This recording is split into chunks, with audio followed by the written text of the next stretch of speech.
Сейчас вы видите танец Гаскарова «Жених» в исполнении солистов государственного ансамбля песни и танца Татарстана Равиля Габдрахманова и Люции Зариповой. Еще одно действующее лицо танца гармонист.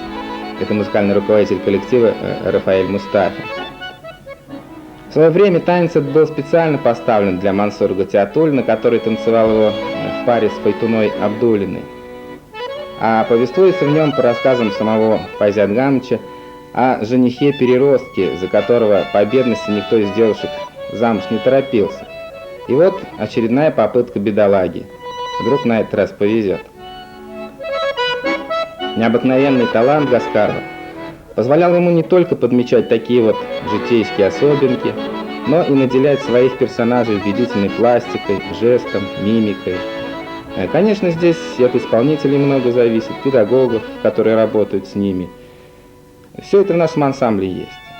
А Файзи Атгамович индивидуальность не просто умел подмечать, а еще и верно определить путь развития каждого артиста, часто сочиняя танец именно на конкретный артистический индивидуум. И это одна из ярких особенностей творчества Гаскарова.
Haydi